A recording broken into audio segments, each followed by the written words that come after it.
Patriarch Arseny Czarnojevic had to evacuate with 45,000 Serbs to Hungary. During this war, the Turks realized that there were strange relations among Christian allies, which gave them new will and strength to go on the offensive again. Faced with this new danger, Emperor Leopold I issued a proclamation to the Serbs in Hungary, calling them to join his banner and fight against the Turks. In return, he promised to restore their old rights and privileges, religious freedom, and the right to choose their own voivode, leader. This imperial promise meant the approval of Serbian autonomous statehood. The Serbs took up arms again, not only in Austria but also in Dalmatia. The Serbs from Dalmatia entered Herzegovina again and liberated Trebinje, Zasavia, Popovo, and Klobuc in 1694. The Turks were once again pushed back on all fronts. However, as soon as the Turkish threat passed, the Serbs were forgotten by Austria. Not only that, but religious violence had reached such proportions that Patriarch Arseny considered moving with all his followers to Russia in 1695. Fortunately, that did not happen. The Venetian governor of Dalmatia, Daniel Dolfin, wrote to the government in Venice in 1697 as follows. The Morocco troops, known here in the upper regions of Dalmatia as Haiduks, are fearsome. There is no doubt that they represent the most significant offensive and defensive force in these areas. They number about 30,000 men capable of bearing arms. They are tall and strong, resolute people, able to endure the greatest hardships, capable of staying awake and enduring the worst weather conditions. They are content with a simple peasant's life and have no need for luxurious accommodation or lifestyle. They do not adhere to any regulations in combat, but they are skilled in fighting with rifles and swords, and they are equally good as infantry and cavalry, brave and swift in pursuing fleeing enemies, but also skilled in withdrawing when they are overwhelmed. From my personal experience, they are also ready to respect discipline. Dolfin expressed the most commendable sentiments about the Serbian army and advised the government to be very careful in respecting their customs, religion, and to exercise moderation in their demands while fulfilling every promise made to them. He suggested allocating as much land to each of them as needed to support their families and keep a horse to swiftly defend the land when required.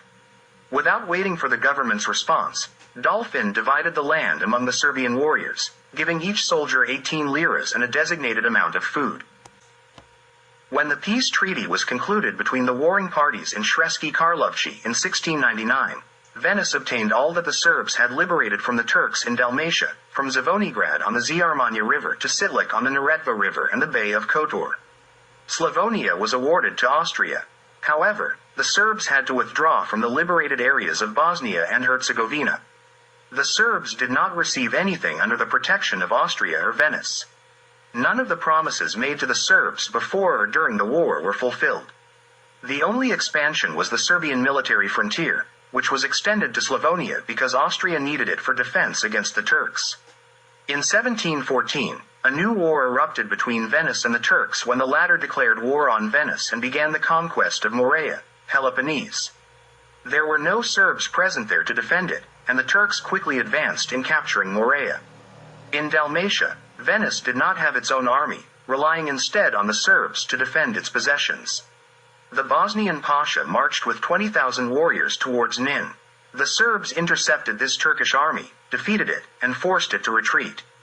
In the following year, 1715, the Serbs launched a counterattack and liberated Trial, Zazvina, Prolog, Plavno, and Stremica. Subsequently, a Turkish counterattack from Bosnia with 40,000 warriors besieged Sinj. In several separate battles, the Serbs finally defeated this Turkish army and forced it to retreat. After this victory, the Serbs made the decision to embark on the liberation of the entire Bosnia and Herzegovina. And Austria renewed the war with Turkey, and the Krajina Serbs fought alongside the Austrian army with the hope of liberating Serbia. Prince Eugene of Savoy defeated the Grand Vizier Ali Pasha in Petrovaradin in 1716 and occupied Vojvodina. The same year, Dalmatian Serbs liberated Metkovići and Uto. In the following year, the Serbs liberated Mostar and Livno, while the Krajina Serbs, under Prince Eugene, liberated Belgrade. The Austrian army penetrated deep into Serbia, and when it seemed that Serbia was on the path to complete liberation, Emperor Charles VI suddenly decided to make peace with Turkey. The peace negotiations were held in Pozirvac on July 21, 1718. According to this peace treaty, Austria obtained Vojvodina, and Venice secured the modern borders of Dalmatia. Once again, the Serbs gained nothing, except that the Serbian military frontier was extended to Vojvodina.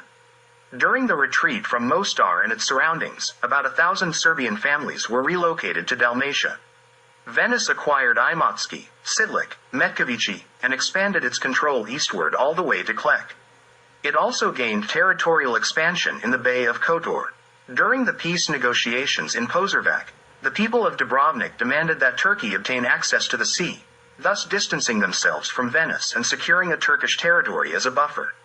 For them, Venice was seen as more dangerous and threatening than Turkey. After the Treaty of Pozorvac, it became entirely clear to the Serbs that neither Austria nor Venice desired the liberation of Serbia, even if it were to remain under the supreme authority of one of them. Not only did they not want the liberation of Serbia, but they also opposed the liberation of a broader Serbian territory where an autonomous Serbian state could be established. As a result, without any other reason, the liberated Serbian territories in Serbia, Bosnia, and Herzegovina were abandoned. The Serbs felt that they had spilled their blood in vain only to serve the expansion of Austria and Venice. After another victorious war with the Turks, and once the Serbs extended the Venetian rule over the entire Dalmatia, attacks on the Serbian faith and religious life intensified again. These attacks reached their peak in 1737 and 1738. The situation was such that the Serbs prepared for a general uprising in the lands under Venice and Austria. However, a Turkish victory over the Austrian army at Banja Luka in 1739 led to the defeat of Austria. The reason for Austria's defeat was the lack of interest and involvement of the Krajina Serbs in the battle. Around the same time, Venice learned about the Serbian preparations for the uprising, and they immediately ceased the religious violence against the Serbs. In an attempt to reconcile with the Serbs, certain promises were made regarding the respect of their religious rights. However, this religious peace did not last long, and in 1722, religious violence against the Serbs resumed when Pope Gregory XV established the Congregation for the Propagation of the Catholic Faith. Let's take a look at several significant events of religious violence against the Serbs. The Venetian governor of Dalmatia, Valier, the same one who was defeated by the Turks near Sinj, issued an order in 1784. According to this order, Orthodox priests were placed under the authority of Catholic bishops. He issued this order just as he was leaving his position in Dalmatia, leaving it to others to implement his directive. Around 1888, thousands of Serbs in the Cetina Krajina, especially around Virlika and Sinj, were forced to convert to the Catholic faith. The Venetian governor of Nin, A. Loredan, declared that the Orthodox must submit to the dominant religion in the Republic, and since the Greek faith was condemned in assemblies, meaning the Catholic ones, all Orthodox individuals were required to voluntarily abandon their faith and convert to Roman Catholicism. He then ordered that the Orthodox Serbs of Virlika be deprived of their St. George Church and handed it over to the Catholics. In 1896, based on the order of the Venetian governor of Dalmatia, the Orthodox Serbs had their Church of the Ascension near the source of the Cetina River taken from them and given to the Catholics. There have been similar examples earlier. One order from the Venetian Duke on May 22, 1455, mandated that churches be taken from the Orthodox and handed over to the Catholics in the Bay of Kotor. Just 2 years after the victorious end of the war with the Turks, the Venetian government issued a directive in 1720 that all Orthodox individuals should be subjected to the authority of Catholic bishops. This order was renewed in 1722 and resulted in the migration of a majority of Orthodox people from the city of Venice. As an example of relentless attacks on the Orthodox faith, we can consider the proclamation of the governor of Dalmatia, Diedo, on February 27, 1760, which placed the Orthodox clergy under the authority of Catholic priests. Venice did not approve the request of Dalmatian Serbs in 1781 to establish their Serbian schools. When the Serbian Uskoks gained dominance in the Adriatic and demonstrated their superiority over Venice, it was a significant blow to the Catholic world. They worked in every way possible to somehow convert this brave and capable people to Catholicism. Pope Gregory XIII founded the Illyric College, an institution dedicated to the conversion of Serbs. To win them over and simultaneously secure peace for Venice, the Pope awarded the Uskok commander a salary of 2,000 scudi and his assistants 400 scudi each. The granting of this papal salary to the Uskok commanders served a dual purpose. First, they were required not to attack the ships of Catholic nations, and secondly, to present themselves among the people as stipendiaries of the Roman Pope. The new Pope, Sixtus V, abolished this payment to the Uskoks, and they were considered free from the obligation not to intercept Catholic ships. From 1712, the Uskoks renewed hostilities against Venice, disarmed the Venetian fleet of 70 warships, and captured the governor of Dalmatia, Marcello, whom they only released through the intervention of Archduke Charles. It should be noted that the Uskoks and their Gusar, military corsair, played a significant role in preventing even harsher and more severe religious attacks on the Serbs in Dalmatia. Venice trembled before their swift Gusar. The people of Dubrovnik invited the chief Uskok commander Jovan Deretic as a guest, but when he arrived, they killed him.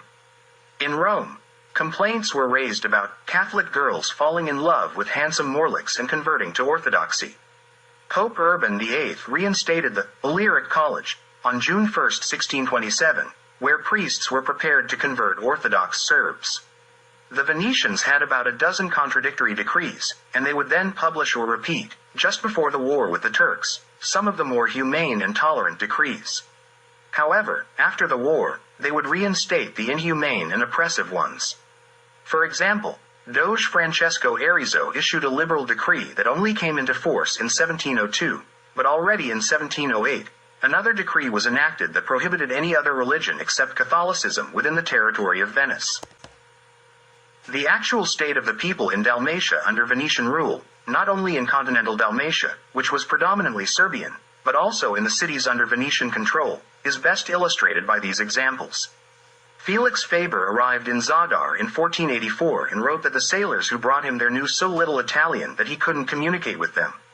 They spoke, as he said, lingua sclavonica. That's how Italians regularly referred to the Serbian language. Giovanni Battista Giustiniani came to Dalmatia in 1553, and in his official report to the Venetian government, he wrote the following. In Zadar, due to the large presence of foreigners, Venetian officials, the patricians live, speak, and dress in the Italian manner, while the entire lower population lives according to Serbian customs. For Šibenik, Giustiniani stated, the clothing, speech, and customs of the townspeople are Serbian. All women are dressed in the Serbian manner, and almost none of them speak Italian. In Trogir, all customs in Trogir are Serbian. Their native language is so polished and musical that the language of the people of Trogir prevails throughout the whole of Dalmatia. Women do not speak any other language but Serbian. The rector of Split reported to the Venetian government in 1574 about the distribution of gifts sent to Split and said that some soldiers started singing a song about Marko Kraljevic, and the entire crowd sang the song with them, which everyone knew. The situation on the islands, which were settled by numerous Serbs by the Venetians themselves to defend the islands from the Turks, was not much different. Doge Francesco Molino granted the inhabitants of Krajina and Obala the privileges of Pastrovici on February 8, 1647, and ordered the governor Foscolo to do whatever he could to settle as many Serbs as possible on the islands to defend them from the Turks. In 1423, the Pastrovic tribe declared that they would recognize Venetian rule if their demands were met. These demands were to have the right to choose their own leader, tribal chieftain, and to be exempt from paying customs duties on their products throughout the Venetian territory. Venice accepted and confirmed all of these demands on May 17, 1424. This is known as the Privilegia Pastrovica, privilege of Pastrovic. The settlement of Serbs on the islands lasted from 1647 to 1714. The settlers had the obligation to defend the islands from the Turks, and in return, they received land on the islands of Brac, Hvar, Vis, and Korčula. They were exempt from taxes, feudal obligations, and service on galleys. By 1619, there were 282 families of these island defenders, comprising over 1,500 members. This was a significant number considering that at that time, Hvar had a total population of 1159, Pag 136, KRK 1585, Korčula 1231, and the city of Trogir 1032 inhabitants. When Austria became the ruler of Dalmatia after Venice, it recognized the privileges granted to the island defenders. However, concerning religious matters, the situation was no better in Austria, and it was only during the reign of Empress Maria Theresa, 1740 to 1780, that some changes were made. Despite being a staunch Catholic, she ordered the cessation of violence against Serbs and, in particular, the forced conversions. She did this during her struggle for the throne when she needed the support of the Serbs to maintain her position. The Assembly of the Serbian people held in Sremski Karlovci in 1779 was composed of 3 estates: the church, the military, and the citizens. Although the Serbian demands sent from this assembly were not fulfilled by Vienna, the mere holding of the assembly was of great significance. In response to the demands sent from this assembly, Queen Maria Theresa issued her charter in 1771, granting rights and privileges to the Illyrians, Serbs, in the Serbian military frontier. This charter, issued in Latin and Serbian, granted the following rights to the Serbs: recognition of the territory of the military frontier, complete freedom of religion, orthodoxy, equal status of the Serbian language in the territory of the frontier, education in the Serbian language, and full civil rights. This was a significant step forward, but unfortunately, Austria did not uphold these granted rights for long. In 1774, Vienna changed its policy and resumed attacks on Serbian religious freedom, which led to the Serbian rebellion in 1775. Unfortunately, the rebellion was poorly organized and was brutally suppressed. 17 leaders of the rebellion were killed in Kanjiza, and 24 were sentenced to lifelong forced labor. In 1777, a new document was issued, aiming to alleviate some of the terror, but it was later replaced by another document in 1779. It was not until 1791 that Serbs under Austria received full civil rights.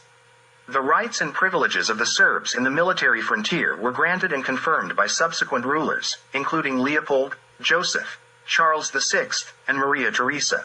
In the lands under Austria, as well as in the lands under Venice, the main instigator of the infringement of the granted rights to the Serbs and the violence against them was regularly the Catholic Church. Due to these constant encroachments of the Catholic hierarchy on its sovereign rights, the Venetian government occasionally found itself in sharp conflicts with the Vatican. Their conflicts were somehow overcome, but the Vatican's interference in Venetian state politics became increasingly difficult and decisive. This led to Venice resembling, by the end of the 18th century, a sick and powerless old woman subordinated to the clergy. After all the deceptions and betrayals, there was no longer a single Serb willing to raise a hand in defense of Venice. In Campoformio in 1797, the Venetian territories were divided between France and Austria, and Venice did not even attempt to defend itself. According to this agreement, Dalmatia went to Austria. The only change Austria introduced was to expand the Serbian military frontier to include Dalmatia. Thus, by Austria's decision, Dalmatia became part of the Serbian military frontier and not part of Croatia. With the Peace of Pressburg in December 1805, Dalmatia came under the administration of the Serbian military frontier. Only under Napoleon's rule were the rights of the Serbian Orthodox Church in Dalmatia regulated. Napoleon established the Kingdom of the Illyrian provinces, with Ljubljana as the capital. After Napoleon's defeat in Russia, Austria occupied all the Illyrian provinces in 1813. Relations towards Serbs in the occupied Serbian lands under Austria worsened since Austria's defeat in Sadov in 1866, after which Prussia displaced Austria from German territories. From then on, Austria turned its attention southeastward with the goal of conquering the remaining Serbian lands, both those that were still under Ottoman rule and those that belonged to Serbia and Montenegro. The consciousness of the Serbian people in all Serbian lands, in Serbia, Montenegro, the occupied lands under Austria, and the occupied lands under the Ottoman Empire, was one and unified, to accomplish the historical task of liberating and uniting all Serbian lands. During that time, the rebellions were mostly led in Herzegovina. The Herzegovina Uprising of 1852 to 1857, Luka Vukalovic's uprising in 1881, and the famous Nevesinjska Pushka, Nevesing rifle, in 1875 were prominent uprisings. The first two uprisings were unsuccessful, but the third one succeeded and completely paralyzed the Turkish authority in Bosnia and Herzegovina. During the Congress of Berlin in 1878, instead of declaring the liberation of Bosnia and Herzegovina from the Ottomans, the major European powers gave Austria the mandate to occupy them. After Austria's occupation of Bosnia and Herzegovina, it abolished the Serbian military frontier in 1880, exactly 302 years after its establishment, marking the end of its existence after 3 centuries.